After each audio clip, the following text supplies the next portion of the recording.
All right, we are live. How's everyone doing? Welcome to Tech Talk. It is your host, Jerome Parker, aka Master Shake. And today we are talking about the age of quantum computing. That is right. We are talking about quantum computing, what it is, how it impacts our life, and why it is important to know about it now. Before I get into that, let me start off with my daily promotions. If you haven't already, please head over to my website, jeroneparker.com. That is JYRONEPARKER.com.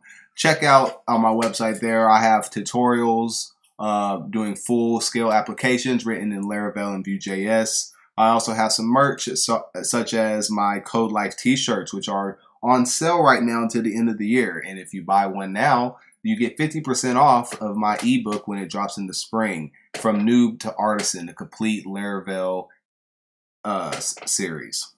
For those who have wanted to get into programming but haven't been able to, don't know where to start. Let's see. We got that out of the way. Where do we start? Quantum computers. For those of you who do not know how traditional computers work, you're basically manipulating electrical configurations. Everything is being broken down into what is called binary. And binary is a mathematical representation that instead of having 10 digits, like how you and I typically use on everyday math, 0 to 9, you only have 2 digits, 0 and 1. And it can mean on and off, it can mean true or false, any sort of duality-based logical thing can be encapsulated in binary. So in the case of computers, binary is the telling how much electricity to go in this memory register or whatnot at this given time. So programs are just electrical configurations. So like I said earlier, you only have two options in a regular computer. You have on or off. Is electricity flowing in or is it off? So in a 32 or a 64-bit machine, you have 2 to the 64 different combinations, and that's exponential. So with a quantum computer, you're not necessarily working, you're working on a much lower level. You're working on a quantum level.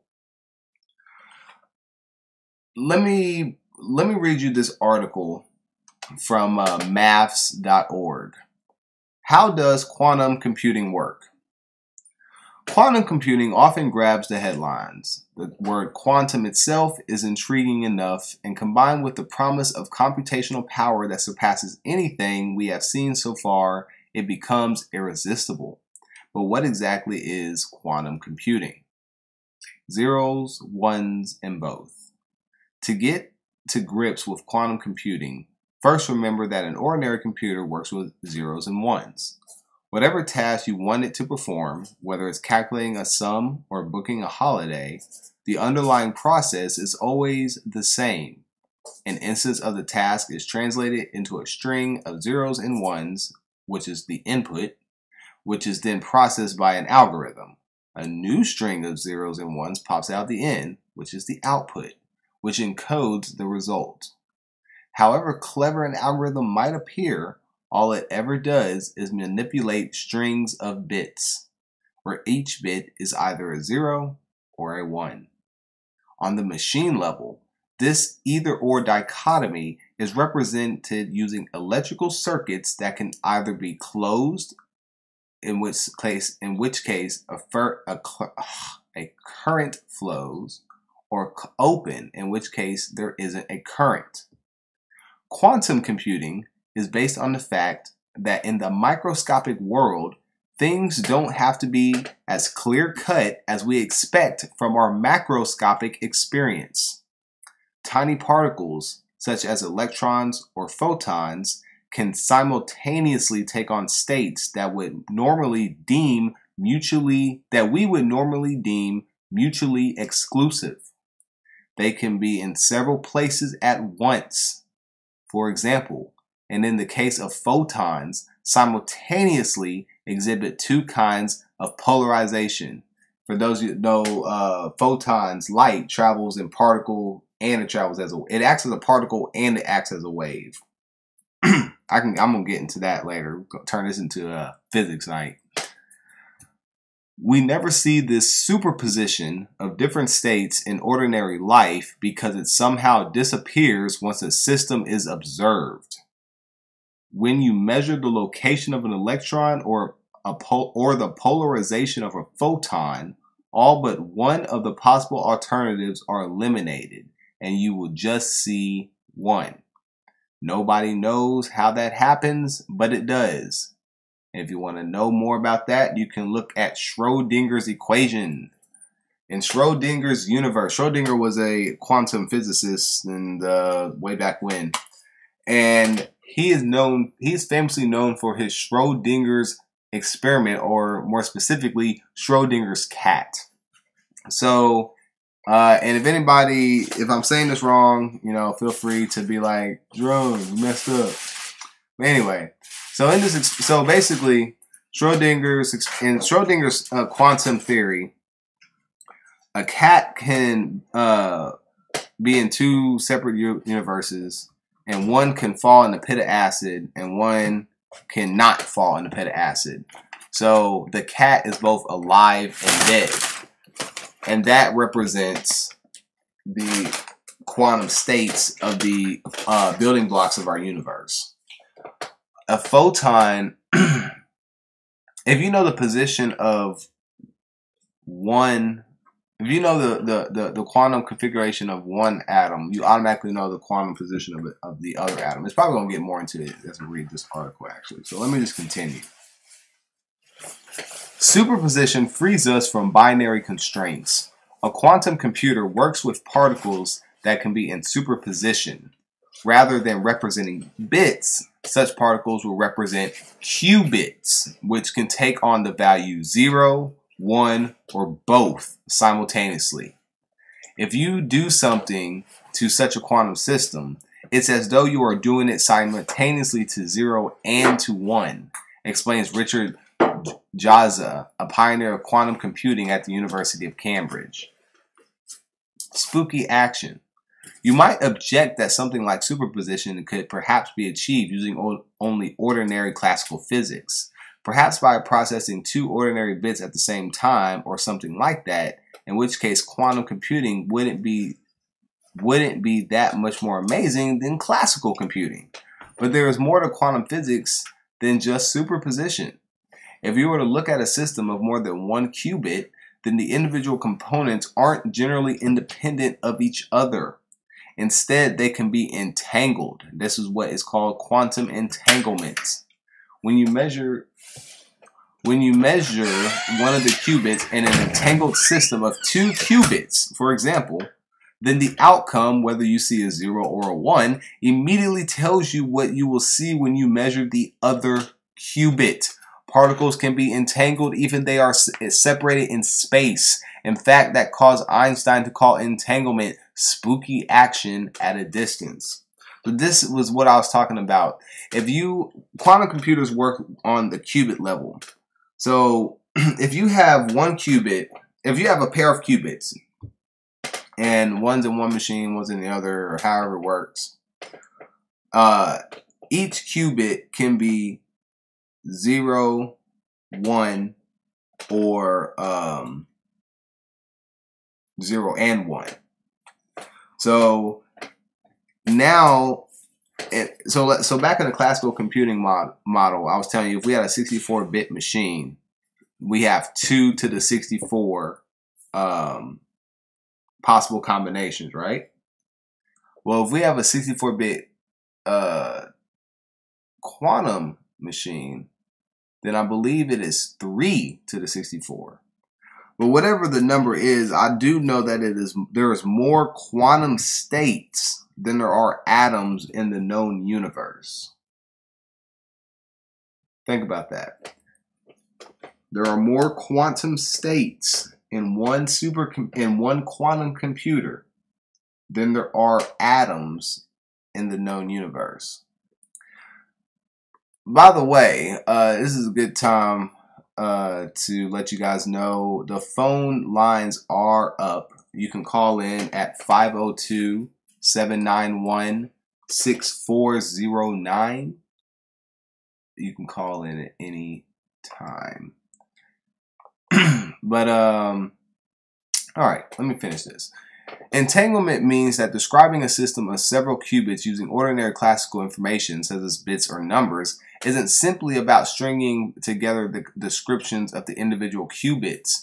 Instead, you need to describe all the correlations between the different qubits. As you increase the number of qubits, the number of those correlations grows exponentially. For n qubits, there are 2 to the n correlations. This number quickly explodes. To describe a system of 300 qubits, you already need more numbers than there are atoms in the visible universe.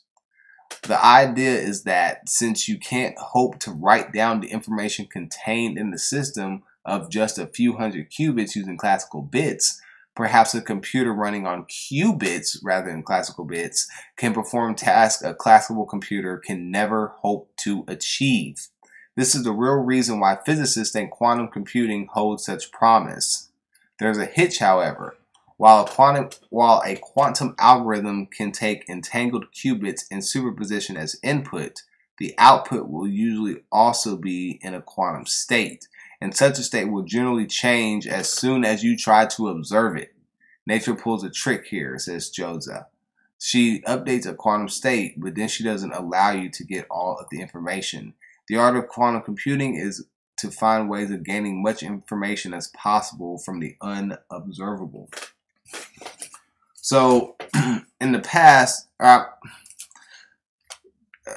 to date, rather, the biggest limitation is, quantum computers can achieve these great things, but once you get the result and you choose to look at the result, it changes. So the whole thing about quantum physics is that everything that you and I are perceiving with our senses and whatnot is only because of our observation of what's going on in the quantum universe. For all we know, when you and I look at the color yellow, what you see as yellow, I can see as red. And what I see and what I see as yellow, you see as blue. But, we all agree that it's the same perception, so we collectively call it yellow. But, anyway, let me read an example. Now, let me look. Let me see.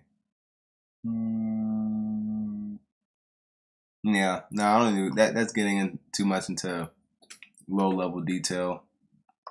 But I do have this other article. Now that I read The Foundation of How Quantum Computing Works, before I head over and read this article, is there anybody who wants to call in? Anybody have any questions on what has been said? If so, go ahead and speak now or call up. I'll go ahead and give you a few seconds while I'm pulling up this article. And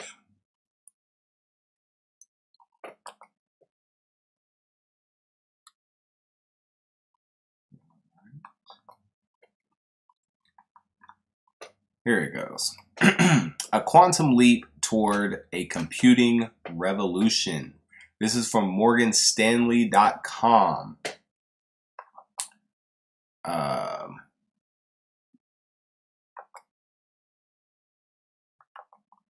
The next generation of supercomputers appear to be at an inflection point, promising speed and processing power that could refine business and trigger a new industrial revolution. Imagine a computer so powerful It could operate at 1 million times the speed of current computers, allowing scientists to model complex molecular interactions at an atomic level. A computer so powerful that it could model all 20,000 plus proteins in the human genome and simulate how hypothetical drugs could cure everything from cancer to the nagging common cold. These are just a couple of the promises of quantum computing. Despite remarkable innovations in computing over the past few decades, today's computers still rely on binary calculation, ones and zeros, even if they are orders of magnitude smaller than the room-sized machines of the previous century. Now, the next generation of computing, quantum computing, could soon become a reality, holding the promise of not only vast increase in speed and power, but a redefinition of how computers solve problems. Quantum computing is moving from theory to test phase, according to a recent Morgan Stanley report, citing efforts underway among several private companies and technology giants, universities, and government research labs. If their developments yield functional quantum computers, the market for high-end computing could double in the next 10 years to $10 billion. Now, before I go on to the next part, the crux right here is who is investing their time and resources into quantum computers. You know, it makes sense for universities and tech giants. You know, they typically drive innovation. Government research labs. What would be the purpose of governments using quantum computers? I could think of a few that aren't necessarily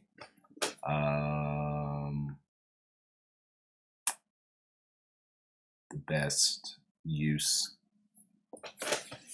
but think about just. I don't want to answer unless you want to call up and talk about it. Just something to think about. That government research labs are pouring money into this because obviously they want to be on the cutting edge. Further, in the same way that steam engines and microprocessors once redefined entire industries, quantum computing could herald the advent of as yet unimagined businesses and sectors while opening new avenues for current sectors such as chemical and pharmaceutical development, oil and gas exploration, financial management, and even nuclear fusion and artificial intelligence. Computing redefined. In a time when most people carry the equivalent of many supercomputers in their pockets, it seems hard to believe that the world needs stronger computing power. However, the classical computer faces limits in how it solves problems to go beyond speed and power. Data, problems, and solutions are represented, processed, and stored in bytes that are in one of two states, either 0 or 1. Enter quantum computing, where information can be represented as quantum bits or qubits that can be 0, 1, or something in between, allowing for far more complex calculations. Not only does the qubit have many shades of gray between 0 and 1, it can even be 1 and 0 at the same time, says Francois Muner, head of telecom equipment and semiconductor research for Morgan Stanley. Another way to look at it, in the classical computing world, every bit of data is either true or false. In a quantum world, qubits cover a range of statistical possibilities between and including the two. Quantum computers exploit this representational richness in data to run complex simulations with a far broader range of possibilities at speeds that would simply unthinkable for even the most advanced classical computers. It's the difference between mere calculus and the ability to sort and optimize vast flows of real-time data essential to simulating molecular biological processes or powering artificial intelligence. The weakest quantum computer is more powerful than the strongest supercomputer to date. The crappiest crap quantum computer is more powerful than the most powerful semiconductor or supercomputer, classical supercomputer that's out today. Think about that. That's some Star Trek stuff right there. You know, I don't think that people really understand what that's going to like do for the benefit and or detriment of society. We can simulate entire universes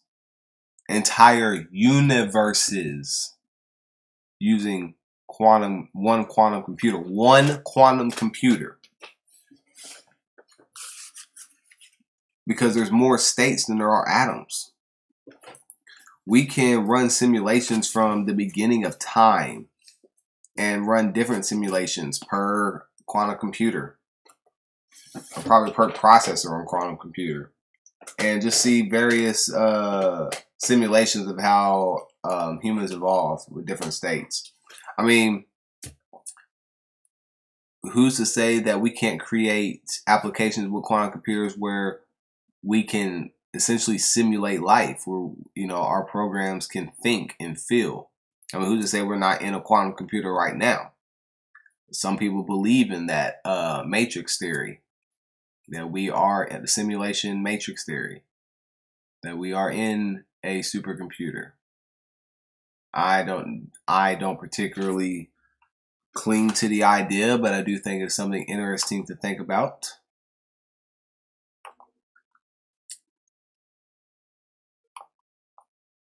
And hold on one second for me. Trying to.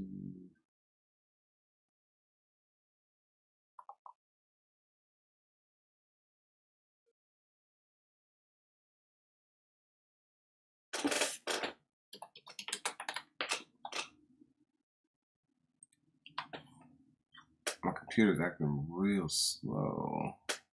OBS is taking up a lot of resources.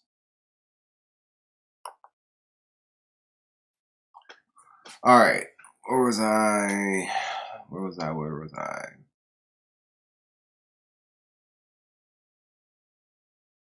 Okay. Quantum computing's advanced abilities could open the door to dramatic innovation in a variety of industries. Chemical manufacturers and pharmaceutical companies, for example, could simulate the chain of chemical reactions needed to design new and far more complex compounds and materials. The promise of quantum computers is the simulation of much larger molecules which cannot be simulated by a classical computer. Other industries could also have extensive applications.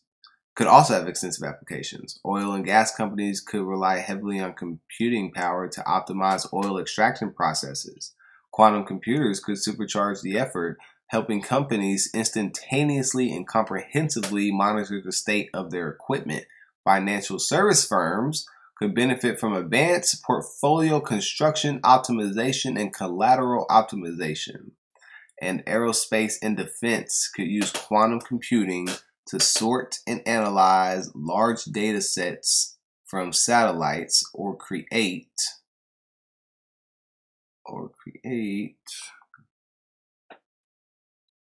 ultra durable materials for aircrafts. And just as past industrial revolutions created many of the sectors that form the core of today's global economy, quantum computing could give rise to new companies and sectors not yet imagined. Overcoming,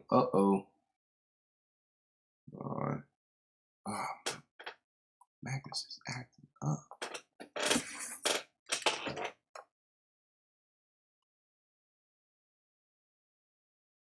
All right. Significant obstacles remain, however, on the path to developing a practical quantum computer.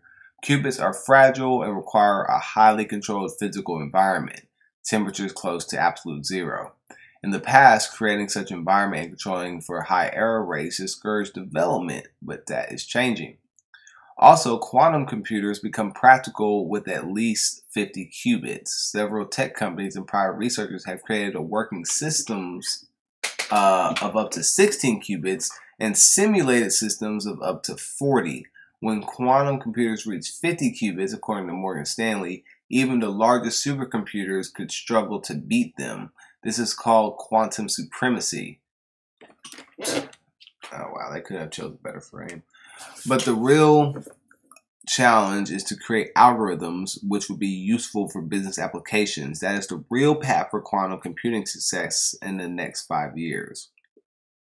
We believe that the core of quantum computer, the qubit, is ready, says Muir. The current engineering phase is all about scaling of those qubits and their interconnection. For now, quantum computing doesn't make the classical computer irrelevant. Smartphones and laptops will still use transistors for the foreseeable future. This is only the beginning. Use cases might increase as research into the field continues to progress, says Muir. Who would have thought that the computer used to decode messages during World War II or the microcontroller used to guide the Apollo rocket to the moon could be used to send messages around the world from your pocket? So we've talked about the good applications of quantum computers. Now let's talk about the bad. My firm belief why the government why governments, it's not just the US government, why governments are spending so much money on quantum computing is because once quantum computers become sustainable, and I believe that they already have sustainable quantum computers that they're just not talking about. But I digress. When it gets to the point where they're mainstream, you do realize that all of the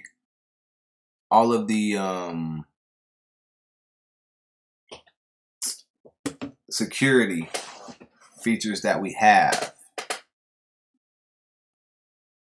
do not allow they will all be broken with quantum computers. So security on computers is actually a really funny thing because it is based on the limitations of the computer itself. That's actually kind of what makes it secure, is the hardware limitations. Well, those hardware limitations don't exist with a quantum computer.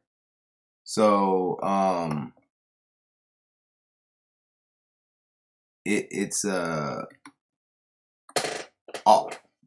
all the encryption algorithms that secure our applications and our networks and stuff will be broken in like matter of seconds, minutes, hours at most. So that means all the encryption on your phone, any passwords you have, I mean anything, any security, anything on any and everything on the internet will instantly overnight become insecure. So, and it's not like when quantum computers come out, there's going to be a whole horde of programmers who are going to know what they're doing. It's going to take a while before the community as a whole catches up. So in case you want to call in and you want to discuss more, the phone number is 502-791-6409. Again, that is 502-791-6409. I would love to chat with you. Let me know if you guys are experiencing any issues, because it looks like I'm having some stream issues on YouTube. So let me know if you guys are having any buffering. But otherwise, yeah, please call in. I want to discuss. I want to know, what do you guys think about quantum computing?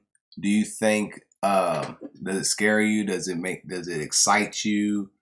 What do you think is some of its possibilities are going to be? How it's going to help and how it's going to hurt? I really want to hear from you guys. what's the difference in hardware? So classical computers use transistors, right? So think about old World War II computers. They used vacuum tubes, right? And then we went from vacuum tubes to transistors. So quantum computers, they use I don't specifically know the technical names for it, but the hardware that they use is able to like work with electrons and photons. So I'm pretty sure there's a lot of crystals and stuff in there, but like the same stuff that they use with like the Hadron Collider thing in Switzerland or wherever it is when they're smashing the atoms together. It's probably that same sort of stuff because it has to be in around absolute zero temperature for it to work. So I'm assuming, it's those same kind of stuff. I'm not a physicist.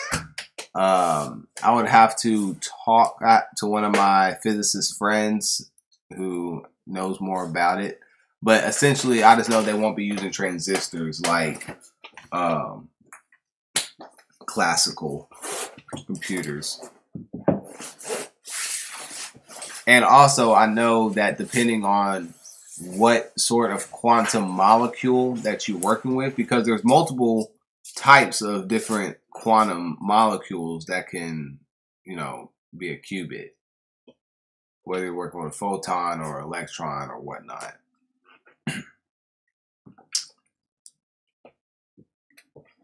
Do we have any more questions from anybody? David Hopkins, thank you for that question.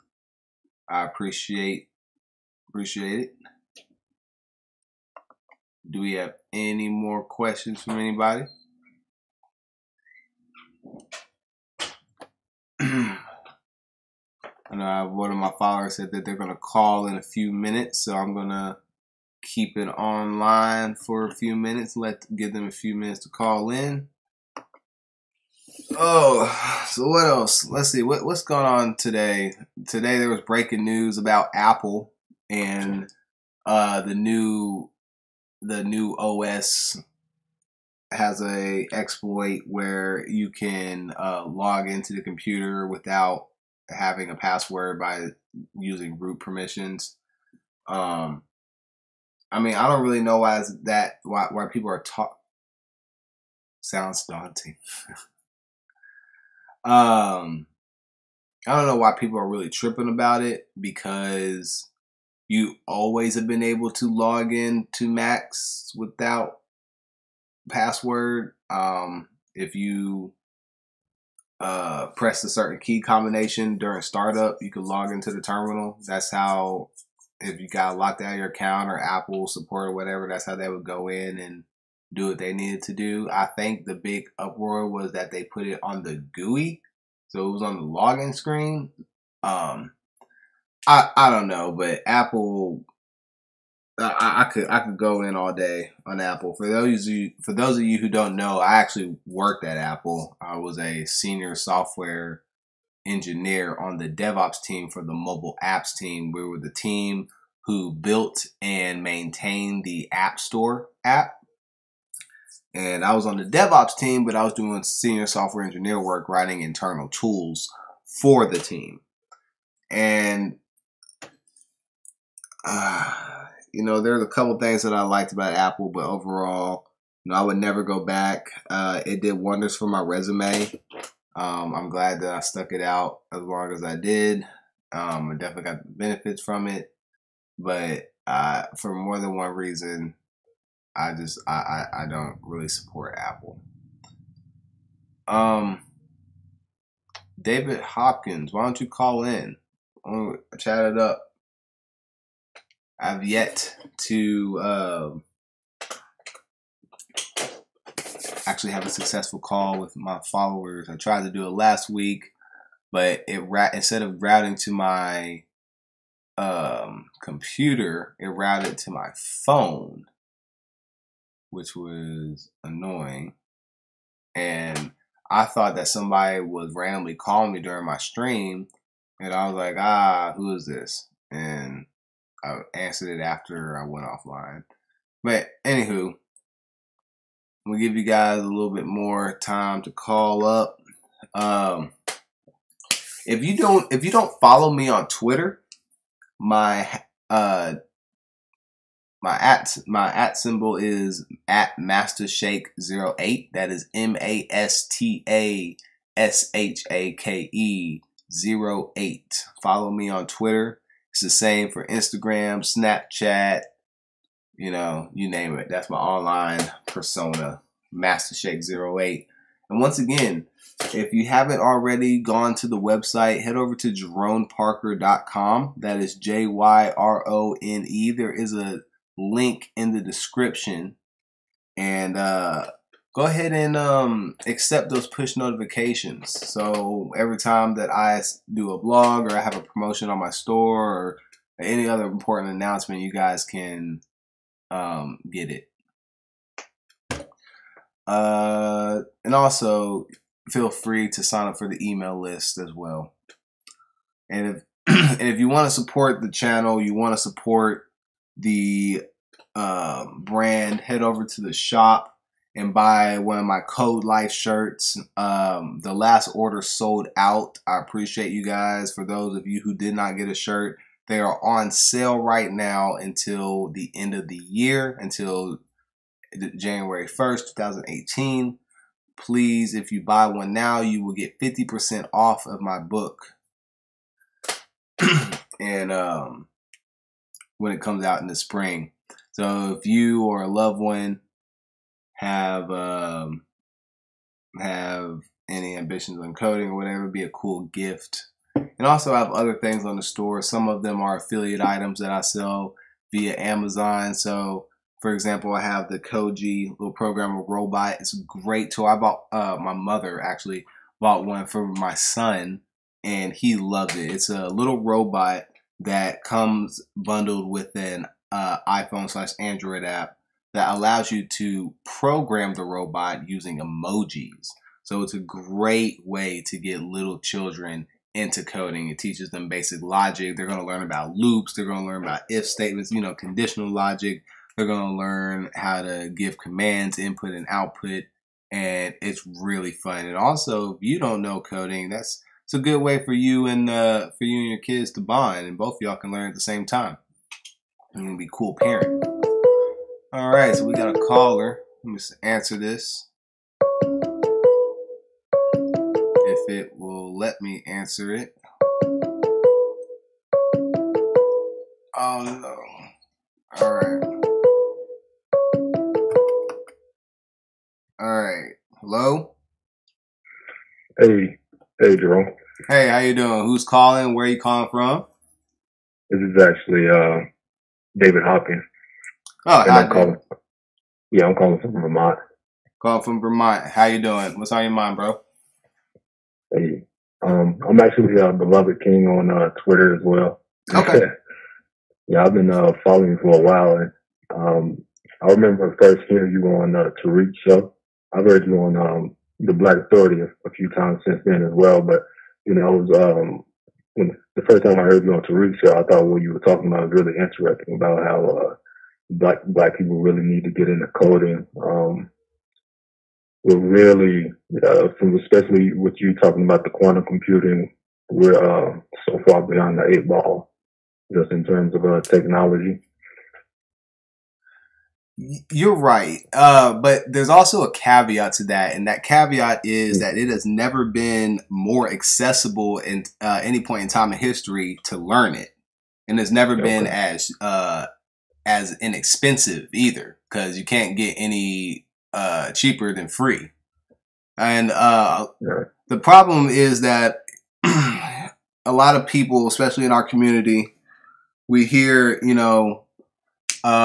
hey, you need to get into IT. There's a lot of money involved. And then a lot of times we go to like private companies and go to like their code camps. We'll shell out whatever money we have left, or we'll take out a loan. And a lot of these programs don't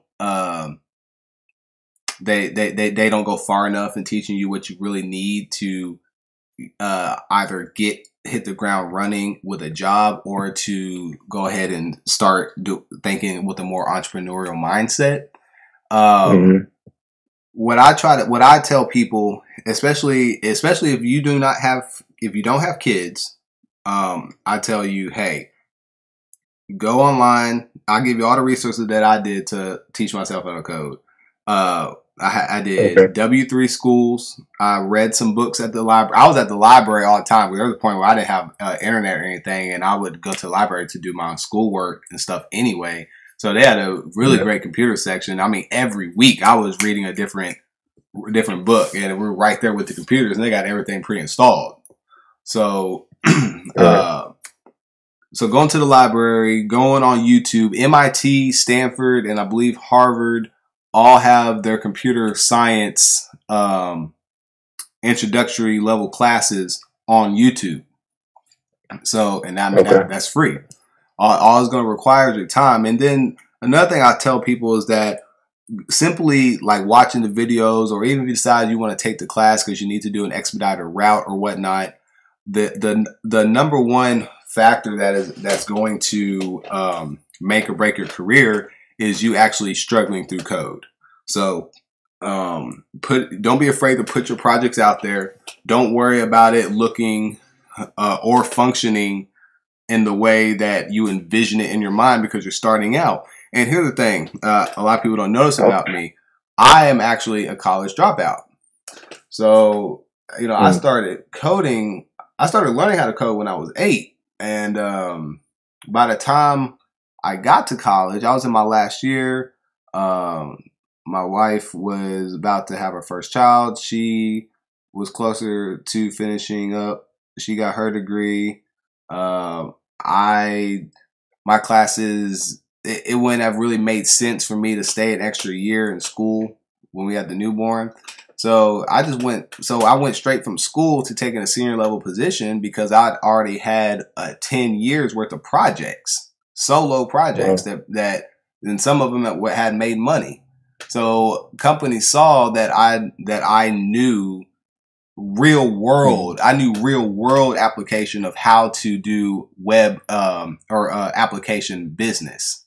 Because when you go to the schools and stuff, I'm sorry, real quick. When you go to the schools and stuff, they're only going to teach. They're only going to teach you like the best case scenario. They're not going to teach you what to do when you actually make your app and it works and it looks good, but nobody is going to your app. Nobody teaches you like they don't teach you like the marketing side. They don't teach you like how when you're like creating the buttons, how to do stuff like A/B testing. If you have a call to action button, does the blue background make people want to click it more, or does the red background want to click it more? They don't teach you the subtleties of that. And that's stuff that you're only going to learn by trial and error. So what were you going to say? Yeah, I was just going to ask, were you in school for computer science? Yeah, I went to school. I wanted. I kind of always knew that my schooling was going to kind of be irrelevant, because I knew I kind of had I was an outlier. So I almost went to school for music performance. I played violin, and I almost did computer science as a minor. Just because I wanted to be a little more artistic or whatnot, but everybody was like convinced me out of that. So I did computer science with a minor in mathematics, and I only have 7 classes left. I'm actually working. I'm talking with my professors and stuff now. They know what I'm doing with my companies and stuff, and we're actually trying to figure out some way that I can concurrently go and finish my classes while still running my business and stuff. So I only got 7 classes left, but my schedule's so busy right now. I'm not just gonna quit everything. Plus I got 2 kids now, so I'm not gonna give them my income streams. But I don't tell people. I tell people not to get on themselves about like, hey, I didn't go to school, or I've even talked to some people. I've met a couple of people who were high school dropouts, and they end up learning how to code. So there's the fear, the hurdle that especially people in the Black community face and feel when talking about IT. A lot of it is corporate driven because they want you to go through their system. The demand is so high that companies don't really have time to wait for people to go to school. There's going to be 14 million unfulfilled jobs by the year 2024. So, and there's 14 million black people. Yeah. I mean, hey. And go ahead. Are you insinuating that the majority of these jobs will be in? Will be what in programming? Yeah, in tech. Yeah. Well, yeah, the U.S. The U.S. Labor Statistics Bureau or whatever the name is, they said by 2024 there'll be 14.4 unfulfilled million unfulfilled computer or IT related positions, and of that 14 million, I can't remember what percentage, but a significant percentage will be programming, in software engineering. Okay. So I mean, millions of jobs we're talking about. So right now we're in such low demand of programmers, especially American programmers, that they're actually building a floating city in the international waters off of San Francisco to house some 18,000 H-1B employees and their families because they need that many in Silicon Valley.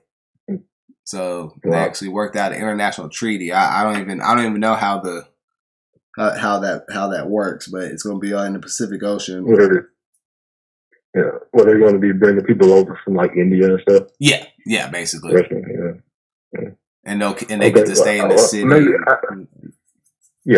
Sorry about that. No, go ahead. I was just saying, they're bringing them over and they can stay in that city and get travel to work and that's it or something like that. Okay. I just had another question because I don't know, it may be computer programming or computer science and all that stuff. Maybe it's a little romanticized and skewed in my. Maybe I have a different or the wrong picture of it or the wrong youth. The wrong idea of how it can be implemented, but the one of the main things that I think about when I think about wanting to code is something like iRobot. Somebody who's using it for to cover his identity and to a certain extent be invisible to the system, quote unquote, and to also use it for certain good purposes as well. Are you familiar with that show? Yeah, iRobot. Yeah. Okay. And so basically, he was just like a professional computer hacker. Mm-hmm. Am I right? Yeah. At white hat hacking. Mm-hmm. Yeah. Okay. And yeah. So, what would I have to do to?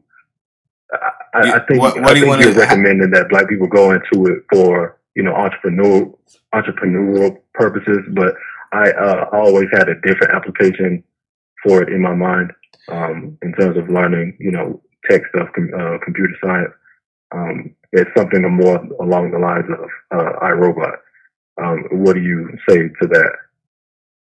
So the more general question about in terms of like penetration testing and ethical hacking, that's a huge field that is low hanging fruit because especially as we get more into the more and more IoT devices, Internet of Things, our security, like we don't really tend to think about security when we make these IoT devices.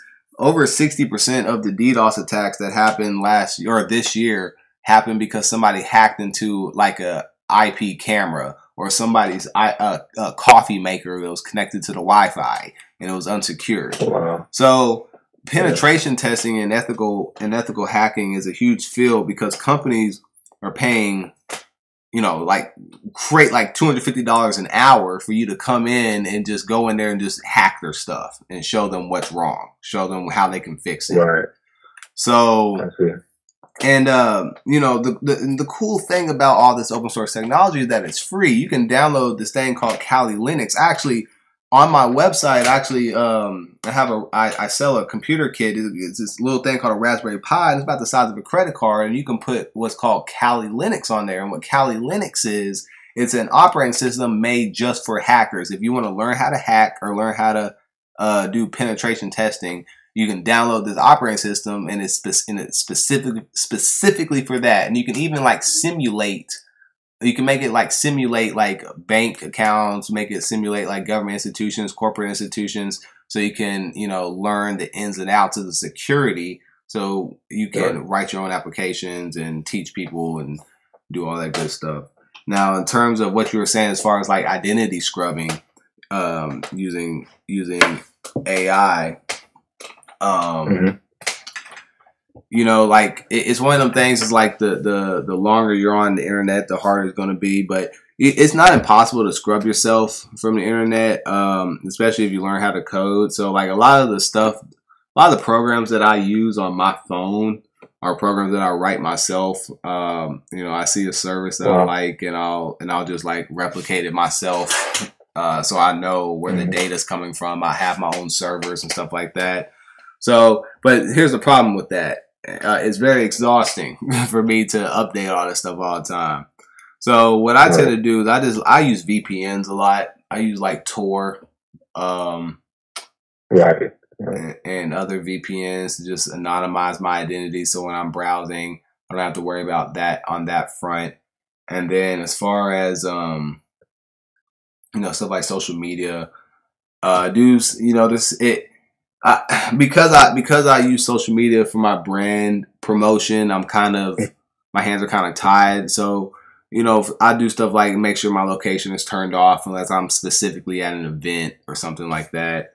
I keep my phone in airplane mode and stuff a lot if I know I'm not using it. Like, for example, I do a lot of work during the late hours. Like after I get off this live stream, I'm going to be working on some apps. So I'm probably going to be working on it all night. And so I turn my phone on airplane mode often that time because I don't need Facebook's ambient listening algorithm to listen to me while I sleep. I really would like it to listen to me during the day, but that's the permission that I give it for having it on my phone.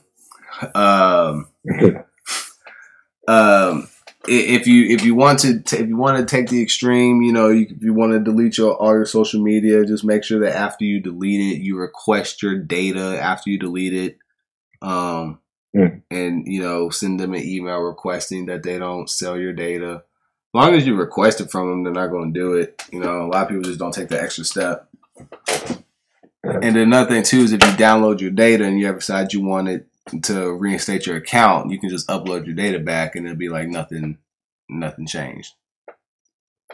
Those are some tips. Now, if you're ever trying to like completely go off the grid, you're living out in the woods with a satellite phone for your internet. Now, I don't know how much advice I could give you without sounding like an accomplice to something, but those are some basic steps. Yeah. I mean, it sounds like I have a long way to go anyway, but I guess that's stuff that I can take up when I get there. For being the first, like I'm a long way from it right now. Yeah, I mean, it'll take some time, and like I said, the fastest way for you to learn it is just to head on in and to start messing around. I really I suggest that you get you get yourself a little programmer kit. I would appreciate if you got through my website, but if you did it on your own means or whatnot, just get you a little programmer kit, a little Raspberry Pi or something that can be set aside. Put Kali Linux on it, and then learn how to connect to it from your. You can even connect it from your phone and whatnot. I have a little SSH client on my phone. If something happens up on my server and I'm out and about, I can just connect to my servers from my phone. And just mess around with it. Commit. Start out committing 30 minutes a day. So if you got to wake up 30 minutes earlier, do that. If you got to go to bed 30 minutes later, do that. But commit 30 minutes a day and commit yourself to learning one command. Start out with that. Learn one command a day. And like when I say learn it, like actually learn it, where you don't have to look at the manual pages. Learn how to write scripts. And each day, each command that you learn each day, I want you to, you know, take that script that you learned and expand the script to incorporate that new command that you learned. And just start off doing stuff like that. Okay. You got any more questions, brother? No, that's it. I appreciate it. Again, when I first made this comment, I just thought that you wanted to, you know, take it somewhere else. But I just want your opinion on, you know, just how far behind the eight ball Black people are. Yeah, you know, we can, you know, take up the mantle, and really, I think if all Black people were to, you know, pick up programming tomorrow, we could, you know, we could learn it within the next. Everybody could be professionals in the next 10 years, I suppose. But you know, there are a lot of things that we were still behind on because there's a lot of, I suppose, hidden technology. And I don't want to get into, if you don't want to get into the whole conspiracy theory stuff, that's cool. But I just want your opinion on it in general. Okay. So at every position that I have ever been at, when I was at Apple, when I was at Dell, when I was at Sephora, at GE, or at any of the other small, medium companies that I've ever consulted for, I was always the only Black person. Always. With that exception. Now, if there was not the only Black person in engineering and software engineering. Now, we've had a couple project managers.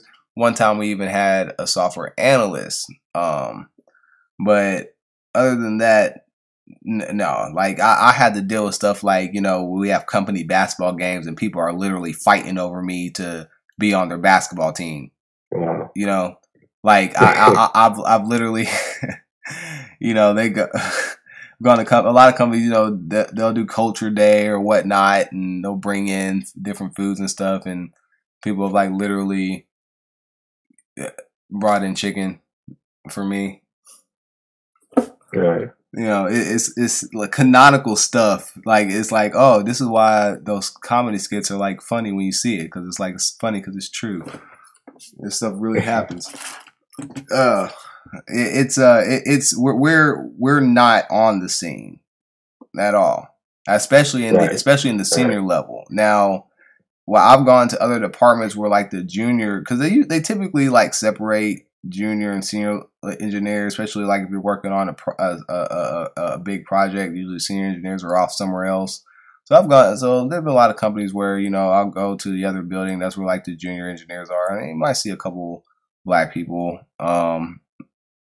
But you know, it's vastly Asian and Indian, you know, Chinese and Indian. That's the vast majority. Right. And then from there, it's, you know, Caucasians, and then Russian. Yeah. Oh yeah. East Europeans are real big. They're actually, from my experience, I've seen a lot of them in the QA engineer space more so than I have in the software engineering space. But as far as, I'm sorry, I didn't hear what you said. You see them in the quality assurance. Yeah, QA engineer, quality assurance. Yeah. Okay. Okay. Especially when I was at Sephora, it was like 90% of the quality assurance engineers were, you know, what was that? Not Ukraine, Belarus. We had people from Belarus and Ukraine, all over the place.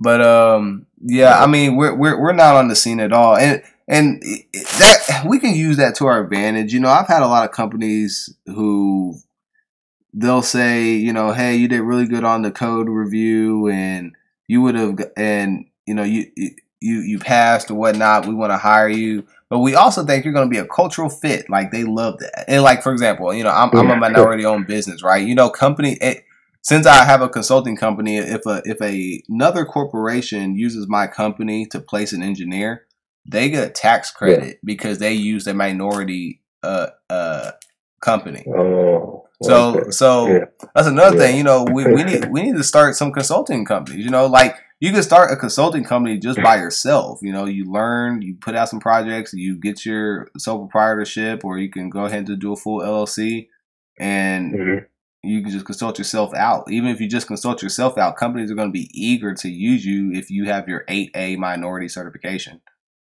Because I mean, and if you can actually do, and if you can do the job, then they're going to be very eager to use you. So, if they're willing to build a floating city, I mean, it's going to cost them billions of dollars a year to maintain that. I mean, all that money could have gone into public education for computer science. I mean, it doesn't even, like, they're so desperate, they need it so bad. Like, a lot of the other barriers that we typically face in other industries, profit margins aren't really allowing them to really do that. I've been able to get in and achieve very high levels. It's the closest to a meritocracy of any industry that I've seen thus far. It's very, you know, especially out west. Most of my contracts were out in the San Francisco Bay Area. I mean, even out on the East Coast, you know, you definitely have a huge sense of meritocracy. When I was at Apple, a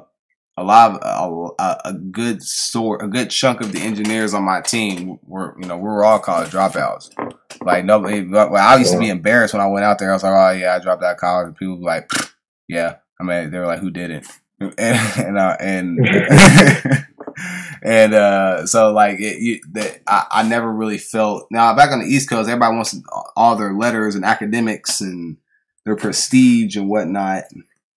And out west, they're like, hey, can you code? Can you do this and make our company money? Yes, then come on. Oh, you can do it really good. Then we're going to give you a raise and give you $30,000 a year.